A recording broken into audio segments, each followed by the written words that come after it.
Good morning students. मैं doctor Sandeep Tiwari Shri Agrasen girls PG college Hindaun city के digital platform पर एक बार फिर से आपका स्वागत करता हूं। स्टूडेंट्स, लास्ट क्लास में हमने आपको आपके सिलेबस और पेपर पैटर्न के बारे में डिस्कस किया था और हमने कहा था कि आगे वाली क्लासेस में हम अपने टॉपिक को स्टार्ट करने जाएंगे या अपने सिलेबस को 1 बाय 1 देखेंगे। बट बच्चों, सिलेबस पे जाने से पहले सबसे पहले हमें ये जान लेना चाहिए कि हम लिटरेचर के स्टूडेंट्स हैं, लिटरेचर पढ़ने जा रहे हैं, तो हमें ये पता होना चाहिए कि लिटरेचर है क्या। तो सबसे पहले हमें लिटरेचर के बेसिक चीज़ों के बारे में जान लेना चाहिए। सो आज की क्लास हमारी बेसिक्स ऑफ इंग्लिश लिटरेचर पे बेस्ड होगी। तो चलिए देखते हैं क्या है लिटरेचर और इसके कौन कौन से पार्ट्स हैं। तो फर्स्ट ऑफ ऑल बात करें बच्चों लिटरेचर, तो लिटरेचर क्या है बच्चों? Literature is mirror of society. बच्चों, हिंदी में इसको कहा जाता है साहित्य समाज का दर्पण है, मतलब literature is mirror of society. But बच्चों, कभी नोटिस किया है आपने या थिंक किया कि ऐसा क्यों कहा जाता है कि लिटरेचर मिरर है सोसाइटी का? तो बच्चों, आप लोग अगर थोड़ा सा भी दिमाग लगाइए या थोड़ा सा ध्यान दीजिए तो आप पाएंगे। सबसे पहले बात करते हैं लिटरेचर है क्या। तो जो भी रिटन वर्क है, जो भी लिखा गया है, जो भी रिटन वर्क है, वो सब कहलाते हैं लिटरेचर।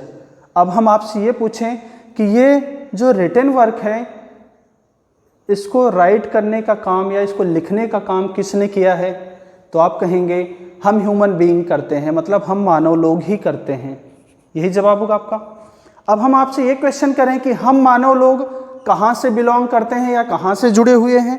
तो बच्चों, हम मानव लोग किससे जुड़े हुए हैं? सोसाइटी से, समाज से। तो सिंपल सी बात है कि हम समाज से जुड़े हैं और हमने ही लिटरेचर लिखा है।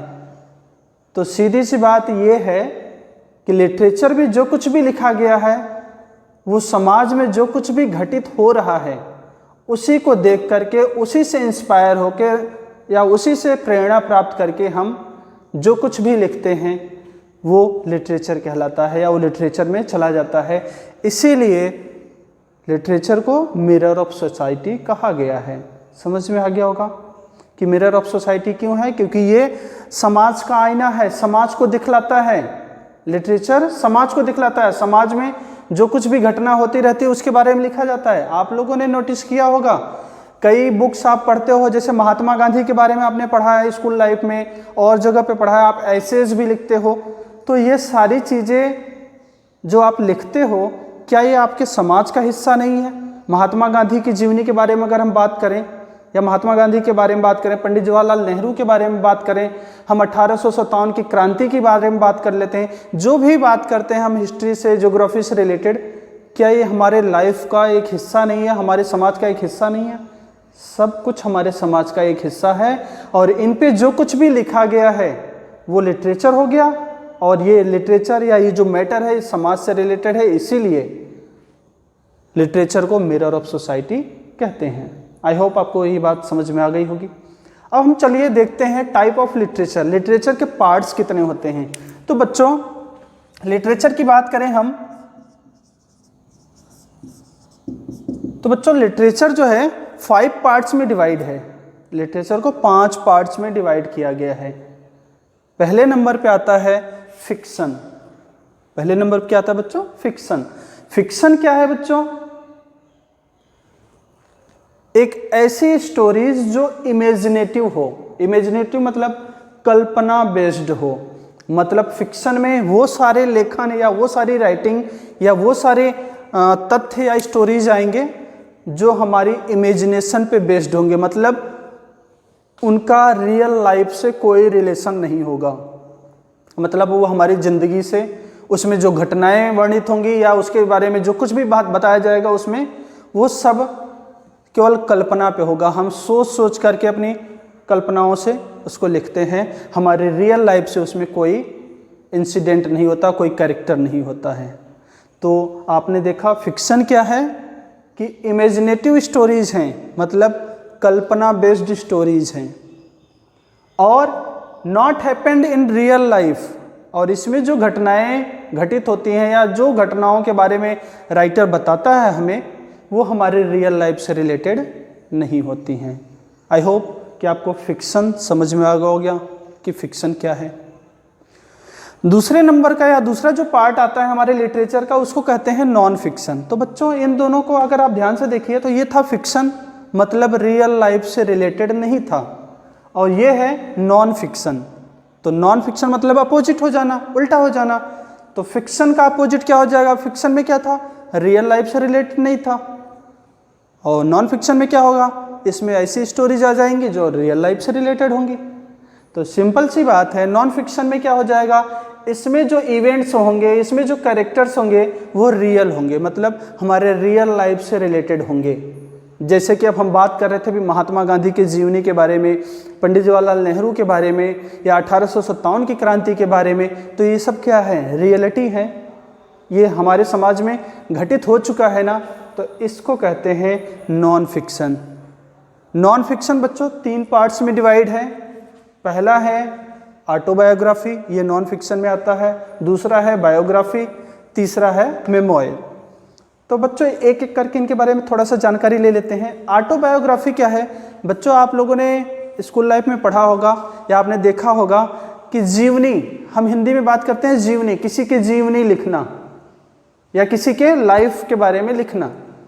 अगर एक व्यक्ति अपनी लाइफ खुद से लिख रहा है, जैसे मैं हूँ और मैंने अपनी लाइफ खुद लिखी है, जैसे लिख दिया डॉक्टर संदीप तिवारी, ऐसे करके एक बुक मैंने लिख दिया, और उस बुक में मैंने अपने रियल लाइफ के इंसिडेंट्स, अपने जीवन, अपने मृत्यु, अपने लाइफ में जो जो भी इंसिडेंट्स हुए उनके बारे में एक्सप्लेन कर दूं, तो वो कहलाता है ऑटोबायोग्राफी। इट मीन्स कि एक व्यक्ति अपने लाइफ के बारे में, अपने लाइफ इंसिडेंट्स के बारे में खुद लिखे या कोई बुक लिखे अपने बारे में, तो वो कहलाता है ऑटोबायोग्राफी। दूसरा है बायोग्राफी। अब वही बच्चों अगर हमारी लाइफ को कोई और पर्सन लिखे, जैसे महात्मा गांधी की लाइफ के बारे में बहुत सारे लोगों ने बुक लिखा है, तो वो कहलाएगा ऑटोबायोग्राफी। मतलब व्यक्ति खुद अपनी लाइफ के बारे में कोई बुक लिखे तो वो हो गया ऑटोबायोग्राफी, और उसके बारे में कोई और दूसरा लिखे तो वो कहलाता है बायोग्राफी। और मेमोयर में क्या होता है बच्चों? आपने एक वर्ड हिंदी में पढ़ा होगा, संस्मरण।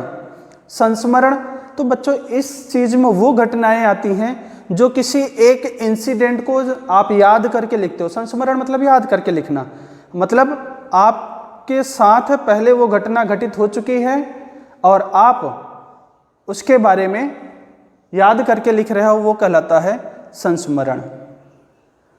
फिर नेक्स्ट जो थर्ड पार्ट आता है बच्चों, वो है फोक टेल।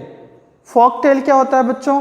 तो आपने अपने दादी नानी का अंकल आंटी से जो कहानियाँ सुनी हैं या जो आप सुनते हो, उनको कहते हैं फोक टेल, मतलब लोगों के मुंह से सुनी हुई कहानियाँ। और इन फोक टेल्स के बारे में बताएं, ये फोक टेल्स कैसी होती हैं? एनोनिमस। एनोनिमस मतलब अनजान। इट मीन्स हमें ये नहीं पता होता कि इसका राइटर कौन है, इसका लिखने वाला कौन है, टाइमलेस, किस टाइम पे लिखी गई हैं ये, मतलब अकबर के टाइम पे लिखी गई हैं, बाबर के टाइम पे लिखी गई, कब लिखी गई हैं, हमें ये भी नहीं पता, टाइमलेस है ये। और प्लेसलेस, हमें ये भी नहीं पता कि ये स्टोरी किसी देश से रिलेटेड है या कहाँ से रिलेटेड है, ये स्टोरीज प्लेसलेस भी होती हैं। तो फोक टेल्स क्या है? सुनी सुनाई कहानियाँ होती हैं जो कि एनोनिमस होती हैं, टाइमलेस होती हैं और प्लेसलेस होती हैं। ना तो इनके राइटर के बारे में हमें कुछ पता होता है, ना इसके समय के बारे में पता होता है, और ना ही हमें इसके स्थान के बारे में पता होता है कि ये कहाँ से रिलेटेड है। तो फोक टेल्स भी समझ में आ गया होगा।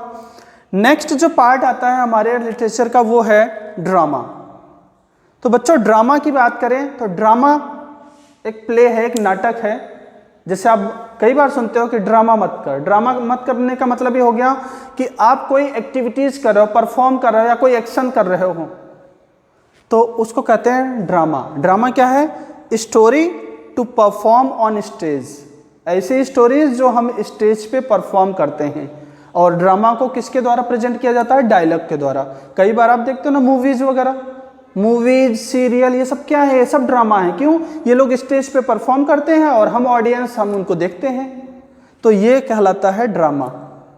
तो स्टेज पे परफॉर्म करने वाली चीज जिसको डायलॉग के माध्यम से प्रेजेंट किया जाता है वो कहलाता है ड्रामा। अब ड्रामा की बात करें बच्चों तो ड्रामा दो पार्ट होते हैं इसके, एक होता है कॉमेडी और एक होता है ट्रेजेडी। कॉमेडी और ट्रेजेडी। कॉमेडी का मतलब यहाँ हास्य या मजाक नहीं है बच्चों, कॉमेडी का यहाँ मतलब ये निकलता है ऐसा ड्रामा या ऐसी स्टोरी, ऐसा मूवी या ऐसा कोई प्ले जिसकी एंडिंग हैप्पी हो जाए, मतलब खुशी खुशी अंत हो जाए। जैसे आप कोई मूवीज़ देखते हो, मूवीज़ के दौरान जो है कई बार हीरो हीरोइंस के लाइफ में कई सारी प्रॉब्लम्स आती है, वो दूर हो जाते हैं, बहुत सारे कई लोगों की मृत्यु होती है, लेकिन मूवी जब ख़त्म होने को जाती है, मूवी ख़त्म होने से पहले हीरो हीरोइंस मिल जाते हैं, सारी चीज़ें अच्छी अच्छी हो जाती हैं, विलेंस जो होता है या तो उसकी मृत्यु हो जाती है या उसको पुलिस अरेस्ट करके ले जाती है। तो जब किसी मूवीज़, किसी प्ले या किसी ड्रामा का हैप्पी एंडिंग हो जाए तो वो कहलाता है कॉमेडी। दूसरा है बच्चों ट्रेजेडी। ट्रेजेडी क्या होती है? जब किसी प्ले या किसी मूवी का हैप्पी एंडिंग ना हो तो वो ट्रेजेडी है। जैसे कि आपने एक मूवी देखी होगी आशिकी 2, तो उसमें देखते हो लास्ट में वो हीरो क्या हो जाता है या वो एक्टर सुसाइड कर लेता है, मर जाता है, और जो हीरोइन होती है वो दुखी होती है, उसको देखकर हम लोग भी दुखी होते हैं। तो हमने क्या देखा कि उसकी एंडिंग अच्छी नहीं थी, तो हैप्पी एंडिंग हो जाए तो कॉमेडी और सैड एंडिंग रहे तो वो हो गया ट्रेजेडी। और लास्ट पार्ट बच्चों हम पोइट्री उसकी बात करें, अपने लिटरेचर का लास्ट पार्ट जो है, 5th पार्ट, वो है अपनी पोइट्री। पोइट्री क्या है कि चीज़ें सेम हैं, यहाँ भी हम अपने स्टोरीज, अपने फीलिंग्स, अपने थॉट्स वगैरह एक्सप्लेन करते रहते हैं किसी न किसी वे में, लेकिन पोइट्री में क्या होता है वही फीलिंग्स, वही थॉट्स, वही आइडियाज़ को जब हम म्यूजिकल वे में, मतलब गाना गा करके, कई बार आप देखते हो ना कि कोई आप गाना सुनते हो, जब गाना सुनते हो तो क्या उसमें सुर ताल लय बनाते हैं ना, तो जब सुर ताल लय के साथ, रिदम के साथ या म्यूजिकल वे में जब हम अपने फीलिंग्स को, अपने थॉट्स को, अपने आइडियाज़ को एक्सप्लेन करते हैं तो उसी को कहते हैं हम पोइट्री। ओके बच्चों, उसी को कहते हैं पोइट्री। अब पोइट्री के भी 3 पार्ट हैं, एक हो गया लिरिक। लिरिक में हम एलिजी, ओड और सोनेट पढ़ेंगे। जब लिटरेरी टर्म्स आगे हम पढ़ेंगे अगली क्लासेज में तो इनके बारे में एक एक करके डिस्कस करेंगे।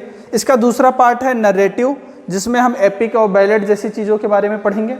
और इसका 3rd पार्ट है ड्रामेटिक, इसमें हम मोनोलॉग या सोलिलिकी पढ़ेंगे। ये सारे टॉपिक्स हमारे लिटरेरी टर्म्स में कवर होंगे एक एक करके, और फिर हम इनके बारे में पढ़ेंगे। तो बच्चों आज की क्लास में हमने लिटरेचर के बारे में जाना कि लिटरेचर क्या है। तो हमने बताया कि लिटरेचर समाज का आईना होता है या मिरर ऑफ सोसाइटी होता है, क्योंकि हम जो कुछ भी समाज में देखते हैं वही लिखते हैं और जो कुछ भी लिखा जाता है वो लिटरेचर में आता है। दूसरा हमने पढ़ा लिटरेचर के पार्ट्स कौन कौन से होते हैं। तो हमने लिटरेचर के टाइप्स में फिक्शन पढ़ा, ऐसी चीज़ें जो रियल लाइफ से रिलेटेड नहीं है। फिर हमने नॉन फिक्शन पढ़ा, ऐसी चीज़ें या ऐसी स्टोरीज जो रियल लाइफ से रिलेटेड हैं। फिर हमने फोक टेल्स पढ़ा, ऐसी स्टोरीज जिसका न तो राइटर पता हो, न तो स्थान पता हो और न ही उसके टाइम का पता हो। फिर हमने ड्रामाज पढ़ा, ड्रामाज ऐसी चीज़ जिसको स्टेज पर परफॉर्म किया जाता है। फिर हमने ड्रामा के भी 2 टाइप पढ़े, कॉमेडी और ट्रेजेडी पढ़ी। और फिर हमने पढ़ा पोइट्री, जो हमें अपनी फीलिंग्स को, अपने थॉट्स को जब हम म्यूजिकल वे में प्रेजेंट करते हैं तो वो कहलाती है पोइट्री। तो बच्चों ये आज हमने बेसिक सी चीज़ें पढ़ी कि लिटरेचर और लिटरेचर के पार्ट्स। इसके बाद बच्चों अगली क्लासेस से हम अपने टॉपिक पे आएंगे। सो आज हमें बेसिक चीज़ों के बारे में आपको थोड़ी सी जानकारी देनी थी। आई होप आपको ये बातें समझ में आ गई होंगी। अगर ये बातें समझ में आ गई हैं तो आगे की चीज़ें भी आपको समझ में आ जाएंगी। तो आज के लिए